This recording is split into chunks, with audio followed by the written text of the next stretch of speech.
Mark Bosse. I'm 91, hopefully going on 92. Hi, come on in. And I'm a train collector. Well, I remember my first train. My first train was in Lionel City of Denver. I was either 5 or 6 years old, and I collected trains, enjoyed playing with them until I was about 17. And if you come to the museum, you'll find probably 4 or 5 or 6 City of Denvers here because I got a soft spot for that particular train. I would say that I've been a train collector for 25 years. As a young kid, I typically played with trains around Christmas time. Several of my friends or train buddies had trains, so we go to different houses and look at other people's trains. And I remember that the one neighbor next door, they had a really nice Lionel set I just drooled over, but we couldn't afford that one. I never thought about buying a ton of trains. What sparked my interest was, roughly 2000, 2001, they had a train show called a GAT show, Great American Trains. I would see it, I never stopped. Finally, one year I stopped. That just triggered the whole thing.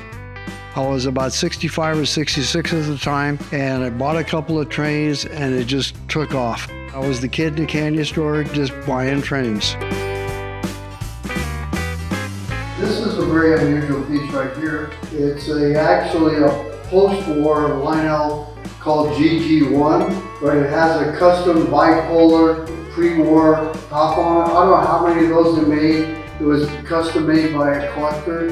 They made maybe 50 of them, 100 of them. It's the only one I've ever seen.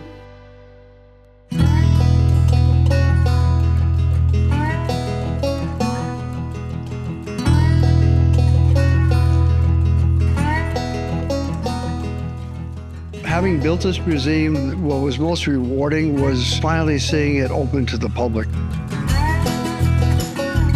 The layout downstairs, which is roughly 13 by 23 feet, was created by the Train Shack, and wife and I worked with them on it. It's a make-believe town, but it looks like a real neat town. Ironically, the liquor store we named Gus's. Gus is my dad's name. The boutique is Kathy's Boutique after my wife. The bike shop is Art's Bike Shop after myself. The hardware store is Stewart Hardware, which was my wife's previous name.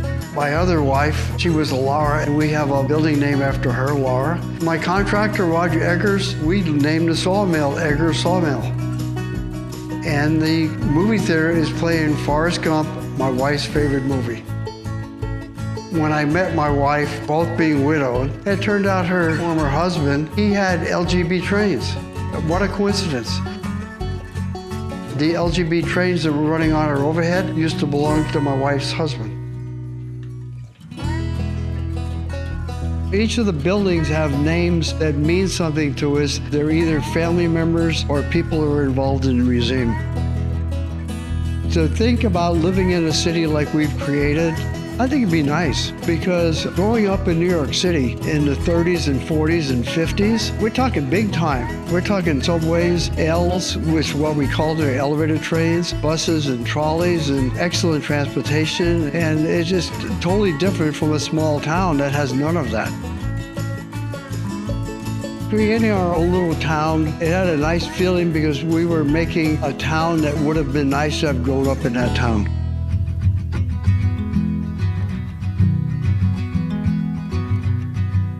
Building this museum has been very rewarding. Every time I come into the museum, it brings back a lot of memories when I was a child.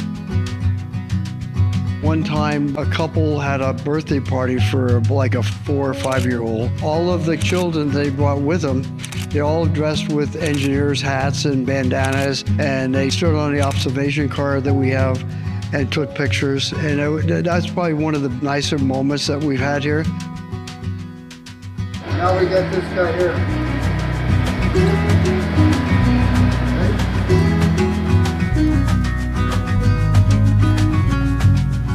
When people come to my museum, I want them to take a step back in time. I want them to appreciate what life was like in the 20s and 30s and 40s.